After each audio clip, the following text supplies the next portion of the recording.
Hello and welcome to episode 54 of the Alfa Romeo Driver Podcast, brought to you by the Alfa Romeo Owners Club. I'm Guy Swarbrick, and with me this afternoon I have one of the club's newest members, but a man with a long Alfa pedigree, Alan Greenhalgh. Good afternoon, Alan. Hello, Guy. How are you doing? I'm doing really well. We'll get on to why we've got you on the call later on. There's a very specific reason why we're talking to you this afternoon. I guess people who've seen the label for the podcast have already worked out what that is, but we'll kind of keep the anticipation for that for a little bit later on. But the car we're going to talk about later on is not your first Alfa, is it? How far back does your Alfa ownership go? Well, I'm originally from New Zealand, and my father had a Alfa Sprint Veloce that was an awesome car, and he ended up giving that to me to do something with because it was a little bit of a pain, and I fell in love with it. It was a great car, and I used it for about a year before I realized that it was going to take more resources to keep it on the road than I had, as I was just embarking off to university. And so I decided that I would sell it, which I did. But I missed it terribly and thought it was a wonderful car. And I did quite a few journeys in it around New Zealand and got to know its quirks, its rust spots that kept needing fixing, and its fuel leaks of its Weber carbs. And I fiddled with it quite a bit and fell in love with Alfas. There's quite a long tradition actually on this podcast of guests and indeed the presenter having had a Sprint Veloce as their first car. So you're in good company. I presume the next car at university probably wasn't another Alfa. How long was it before you came back into the fold? Oh, it was quite some time. I've been in the UK for about 20 years. And when I arrived, I had a company car, but sooner or later I needed to buy another car. And I went down to my local Alfa dealer and said, I need something quite urgently to get around in. And they showed me a silver 147 2-litre twin spark, which was a great looking car, and it drove well. And so I picked that up as my first car that I owned in the UK, and again did lots of travel around the UK in that, and thought it was a wonderful little car. And as a year went by, I realised that what I really wanted was something a bit more special. And so when I found out about the 147 GTA, I went straight into the same Alfa dealer and convinced them to get me a 147 GTA, and did a deal with them where they would take the twin spark off me when it arrived. And within 6 or 8 months, I drove out of there in a lovely red 147 GTA. Which you still have. I do indeed. It's a cherished member of the family, and we've done a couple of cross-European trips in it. I've been to quite a few Owners Club meets in it, and it's just a wonderful thing. And I first knew that I was an Alfisti when I realised that I was a lot better at buying Alfas than I am selling them, and that's why to this day I've still got the 147 GTA. I'm the first owner of it, and it's a hard car to part with. There's been a lot written about them, but my experience is that it's just lovely, and we've driven it lots of places and thoroughly enjoyed it. The first time we met, I didn't know that I was about to see the car we're going to talk about, but walked past the GTA in the car park and thought, oh, that's nice. Not realizing it was by some distance your second nicest car at the venue that day. Yeah, I have a couple of other cars, but I decided that the 147 GTA was the car to take up to the event that we met at. And, it's great. You can put a bit of stuff in the back, and you can sit on the road and have a very comfortable journey wherever you need to go. And with the wonderful sound of the Busso V6 and plenty of acceleration under your right foot, it's a nice car to travel in. I didn't quite understand how on display it would be when we took it to the recent event, but yeah, it was the car for the day, I think. Yeah, absolutely. And yeah, we were going to get there eventually. The event that we met at was the preview of the Tonale. And before people got to see the Tonale, they walked in through the reception area of the Motor Technology Centre, I think it is, in Coventry. And there was your GTAm in its full liveried glory. So tell us a little bit about how that journey began. How did you end up with not just a GTAm, but one of the very few race-inspired livery GTAms? I had much satisfaction with the 147 GTA, and I was asking myself for a number of years what comes next for me. And I had looked at Maserati, and I had looked at secondhand Ferraris, and I'd been along to a number of events, and I pretty much decided that I wanted a limited edition car, but I'd had no idea what that would be. And early on, when the 8C came along, I thought long and hard about that, but it was, it was too rich for me. And I wasn't really committed to how I would sort the ordering process out. And I wasn't sure whether the 8C was the car for me. So I was also really tempted by the Quattrofolio, Giulia Quattrofolio, when that came out, but it wasn't a limited edition, but it was heading in the right direction. So I had a little bit of a tip off that the GTA was coming. And I thought quite early on that was the car for me. I'd also heard rumors of the mysterious Alfa 6C that may be coming along, and I initially had put down an interest on that.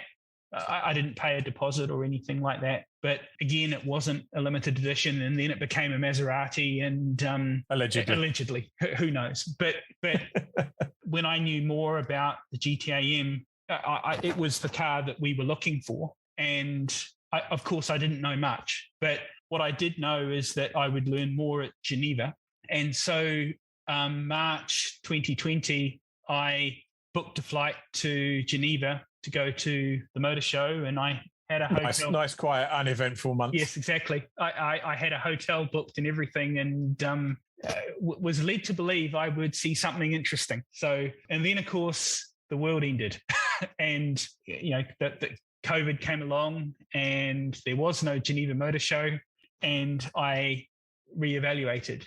And I obviously watched the online launch with some anticipation. I was all over that and decided straight away that whatever the GTA was, it was the car that we were going to add next to the garage. I had no idea how you go about that, but what I did the very next morning is I went down to my local Alfa dealer, and with the uncertainty about how the order process would work, I prepared, and this is the embarrassing bit, Guy, but I prepared a presentation which was basically to convince the dealer that if they were giving out allocations for GTAs, that I was the man. And so I had the story of the 147 GTA. I had photos from all the trips we'd done. I'd had photos of club events that I'd been to, and off I sat down there, and I walked into the dealership and found a guy who looked like a sales manager, and I sat at his desk and said, I want to buy a car. And he smiled and said, which one? And I told him, and I proceeded to do my pitch. And within 30 seconds, he stopped me, and he asked the rest of the staff at the dealership to gather round, which threw me a little bit, and I continued with my pitch and feeling quite embarrassed. But they thanked me for the pitch. They told me they'd never seen anything like that before, and then told me that the only thing they knew about a GTA is what they'd seen on the webcast launch the day before. So I didn't really know.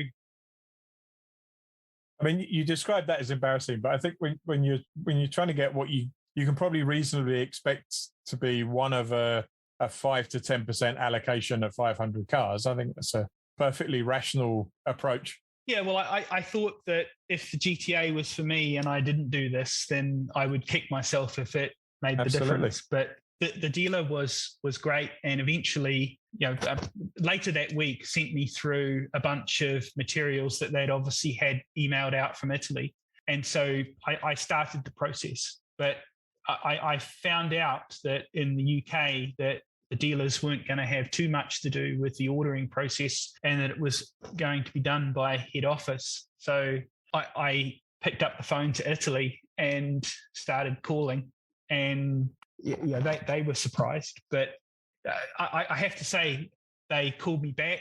They let me know as much as they knew, and within 3 calls, they said, "We have a list and you're on it." So I thought that was progress. So of course, I knew very little about the car at this point. I didn't know the price, which I'm sure we'll get to in a minute. But nor did I know any of the spec other than what I'd seen on the original launch. And a couple of months went by, and I'd had emails and things from Italy. And eventually, I met James Browning, who from Alfa Romeo UK, who was the GTA brand ambassador. And that was the beginning of a 1.5-year journey with James. I must say that I felt really good once James had called me, because it felt like I was on the road to getting a car, and the information started to flow, which was fabulous. So presumably sometime after that, you found out about I think the GTAm separation was from the start, but the pricing came a little bit later. Things like the liveries came later. So how did that kind of evolve over time as you realized that the price was in the right ballpark and that there were options that you were interested in? Yeah. So I had guessed what I thought the price was, and I was very wrong, as I'm sure a lot of people were. And it was an easy decision to go with GTAm over GTA. I was all in on this program. It's not a daily driver for me, and I wanted to continue my GTA story. And so GTAm is what I wanted to do. So that was the easy decision. And then we started to learn a little bit more about the specification and the pricing and the timeframes and all of that kind of thing. And I don't mind admitting that I was surprised when I heard the price. I needed to think about how that would go at home. And so no second thoughts, just a strategy for how to explain it. Yeah, exactly. And we got the green light, which was great. So we were all in. Yeah, I think the biggest decision, the one I spent the longest over, was the livery question. So for those that don't know, my car is a red car, a Rosso Etna, and it's got what's called the Mugello 1969 livery, which is the traditional white nose and the tricolore down the center of the car. I wasn't sure initially whether I wanted to do that, and because it really goes to how you're going to use the car. And I didn't want to be driving around on a daily commute painted up like a Christmas tree, but I also wanted to make the car special. Yeah. And so I thought long and hard about the livery, and what we ended up with was, a very traditional looking liveried car. And we left the roundels off the side of the car, which was an option that you could choose. And it was totally the right decision for us, and we're really pleased with it. And the other thing that I think is significant is that Alfa Romeo UK and particularly James was very good at connecting owners together. And I met a couple of owners at the UK launch at Garsington Opera, and subsequently at Goodwood, the Goodwood event that Alfa hosted for the owners. And I got talking to them about what they were doing. And there was lots of interesting ideas and lots of interesting people and lots of interesting car history. And I realized that the GTAm was a car we were going to keep forever. It's a car that was going to be special. And so subsequently, the livery became the option for us. And one of the things that was really striking or about the livery, I think, is it looks so much better in the flesh than it does in the photos. The car has a real presence about it that doesn't really come across in the original renderings. So when the car did arrive, I was pleasantly surprised, but it was a hard decision. I'm a photographer by trade, and I've taken pictures of your car in the reception at the MTC, and there's nothing you can do photographically, certainly in that light, to do it justice. As you say, it just looks so much better in the metal than it does, not just in the renders, but even in photos of the actual car. It just really pops in real life. Yeah, it does. And one of the first questions I asked James about the livery was, is it a sticker, right? Because I'd seen the racing edition, and I didn't really want to be having a car that had so much sticker on it. And he was able to share with us the process that it would be done, how it would be done, and it's painted on, it's under the lacquer. So the coolest thing is that when you rub your hand over it, there's no interface that you can feel between the stripes or anything like that. It's perfectly smooth, and the way the lines match up is just a really fantastic piece of work. And I don't know how Alfa have done it, because they don't build a lot of cars with complex liveries, but it's really, really well done, and a credit for whoever at Casino is responsible for doing it. It's one of the highlights of the car, and I don't regret the decision for a minute. I'm guessing, given the pricing, that it's quite an expensive process. Yeah, the livery is the most expensive option on the GTAm, but I think it's worth it when you consider the entire proposition that we're going for. And who knows what will happen in the future, but Alfa are very keen that the cars have individual histories, and that's why the numbering of the cars, I think, is important. And when you see people talking about their cars online or photographing them for Instagram, many of them quote the number of their car, and so that's quite a cool thing. And the livery cars, there aren't that many of them, and I'm really pleased that we've done what we've done. So having a livery car, right-hand drive, GTAm, there won't be that many. And do you mind telling us which number you chose and why? Yeah, so my car's number 109. I had originally asked for 110 for the 110th anniversary, and Alfa said that they were reserving that. I don't know if it was still reserved, and I don't know what happened to that car. But 109 is a number that has appeared a lot in my 9 is my favorite number.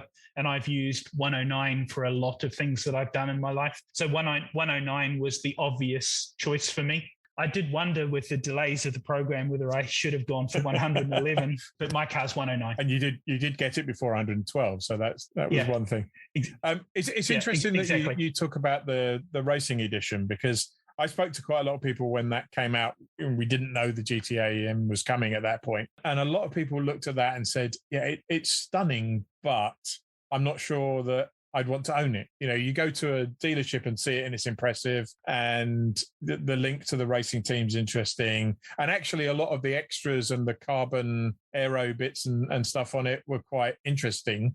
But people seemed quite reluctant to have that particular livery as a personal car. Whereas I think the heritage aspect of the GTAm just... Yeah, I think you're right. Yeah, I think people see Racing Edition in a number of lights. The year before, the Racing Edition was the N-Ring edition, and I thought that was a really interesting car. I was quite tempted by that. And then the following year came the Racing Edition, of which, of course, there were far fewer of those than there were N-Rings. But I've got a thing for red Alfas, and it's a white Alfa.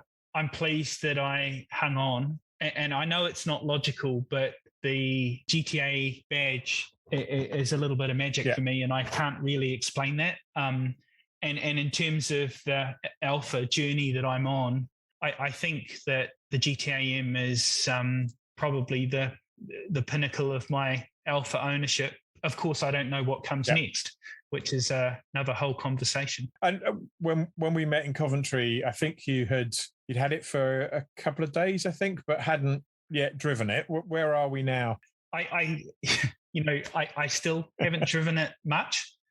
It's not currently registered, which is a bigger answer than we've got time here for now. But I've had a lot of work commitments over the last few weeks. But the car's going for PPF next week. It'll be registered the week after. And if everything goes to plan, then I'm hoping to be at the Spring Alpha Day for its debut. It's going to be tight, but that's the plan. And of course, you saw the car in Coventry, and James gave me a call and asked if they could borrow it. And I was delighted to be able to help out, because Alfa Romeo UK, not just James, the entire team have been really on it with the process, and we feel like we owe them a lot. And of course, we were both there because we both got an interest in having a Tonale as well, which is another story for another time, probably. Yeah, yes, indeed. Yeah. Okay, so you've now got the car. You're a week or so away from having the car in a drivable state. But there was a whole bunch of other stuff that came with the package, wasn't there? There was racing suits and racing helmets and track days. And so where's all that process at the moment? Yeah. So I haven't received the cover yet, but we've gone with a customized cover.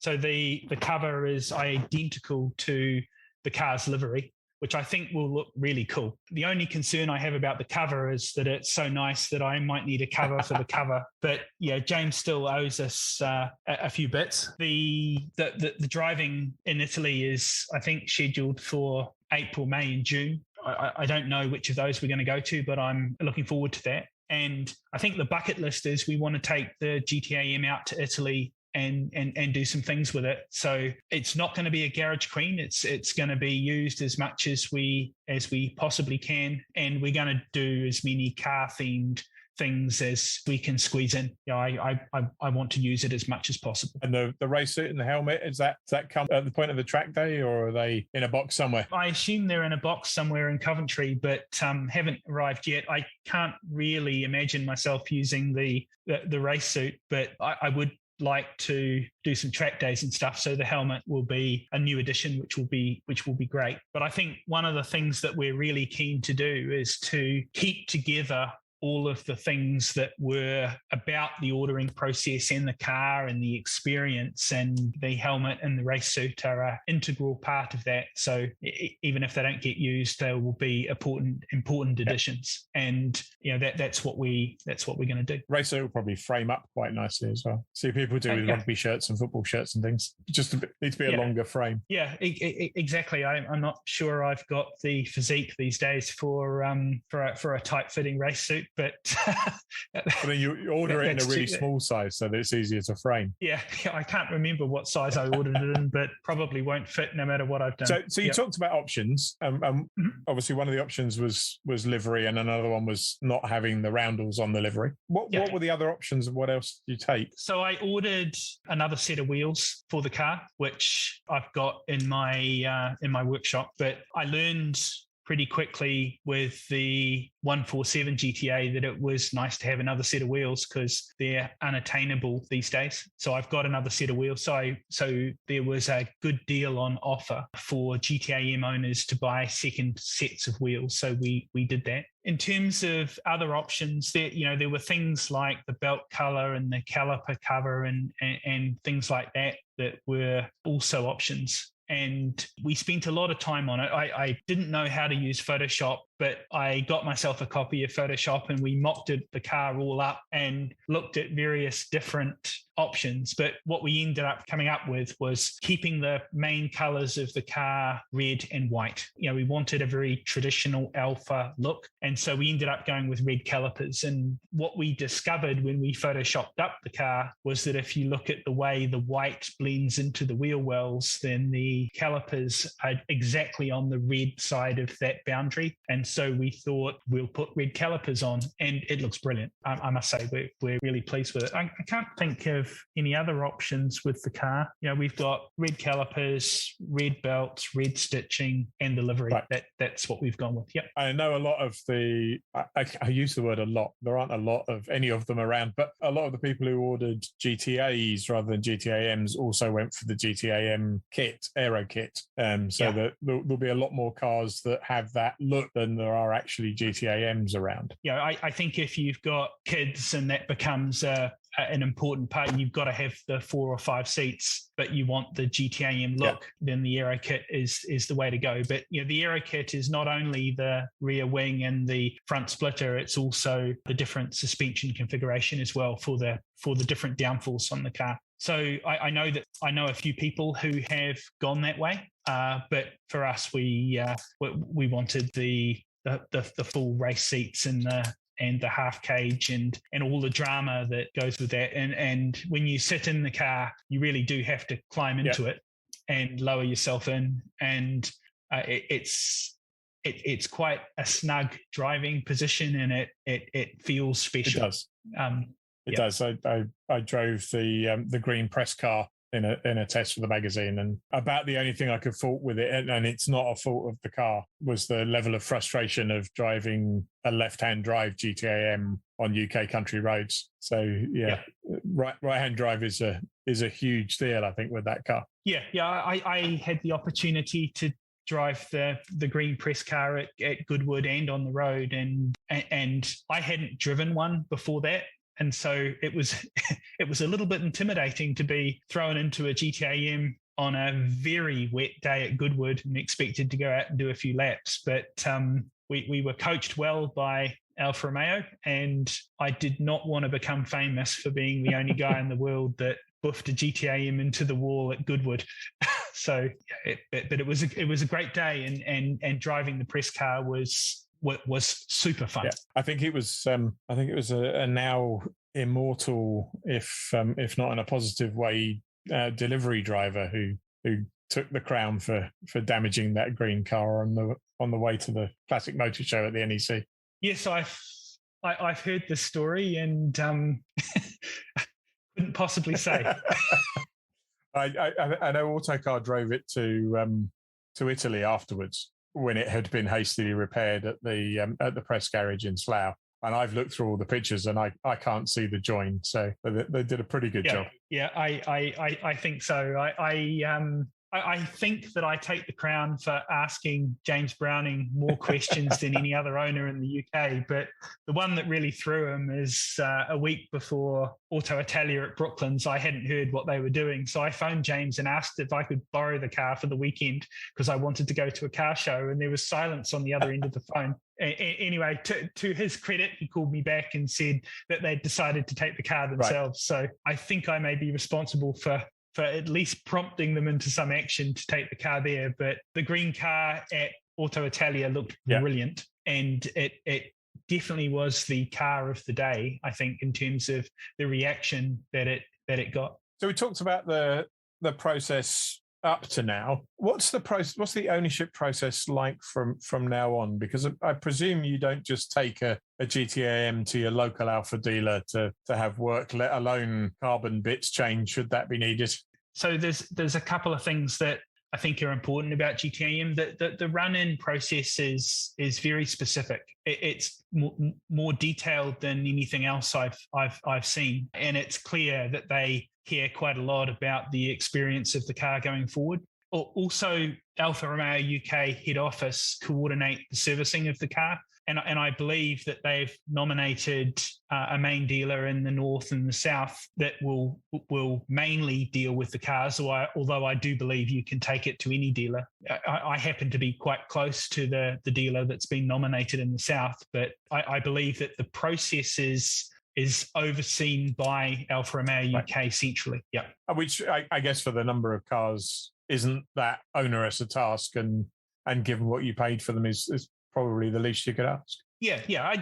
It seems like the right thing to do, and I know that Alfa locally are quite keen to do things with the customers, and I think one of the things that has pleasantly surprised me about the process is Alfa have been really great at letting you chat with other people, right? So I've met quite a few of the other owners, both at the Goodwood event that they held and various other events, and we've been able to share experiences, which has been fantastic. And I was very surprised that many other Alfisti have had the same or similar experiences to me that have led them to GTAm or GTA. And it's been great to meet new people. I find myself being able to talk about GTAMs all day long. The question I normally ask people last is, we've talked about your car history, we've talked about your current cars.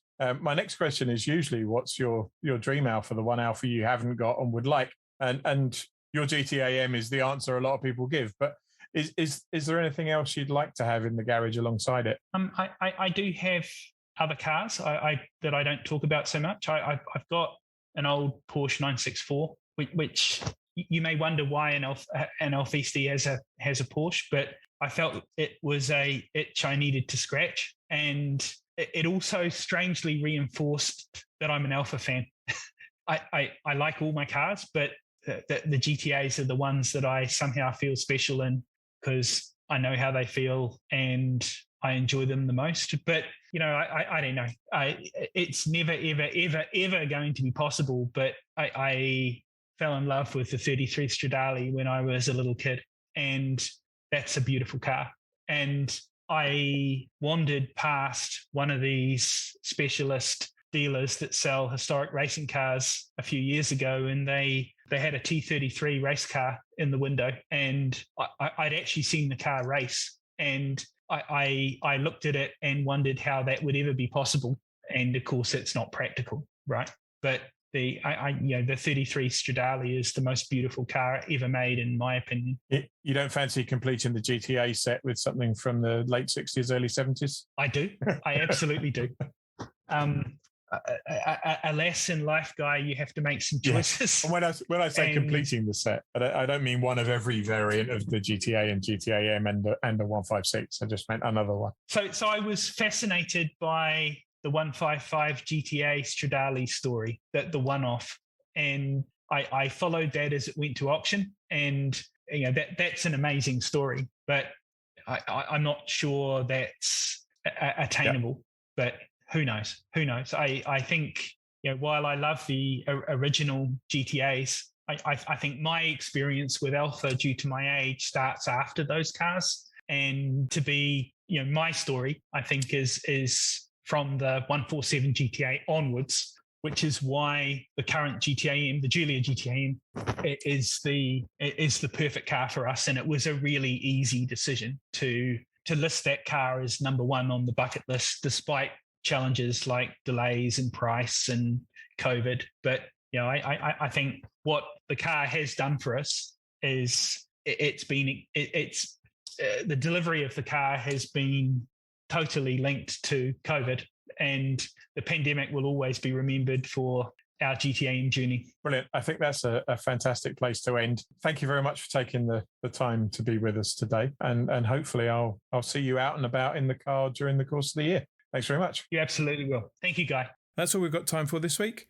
Alan mentioned he's planning to bring his GTAm to Spring Alpha Day at Burley House in Lincolnshire on the 24th of April. And if you weren't already aware, tickets for that event and for Southwest Alpha Day at Ford Abbey on the 22nd of May are now on sale from the club website. We'll be back as usual in 2 weeks' time on Sunday the 10th of April, and episode 55 will be available from 1:30 p.m. from YouTube, Podcast Addict, Podbean, iTunes, Google Podcasts, and anywhere else good podcasts are found. Until then, stay safe.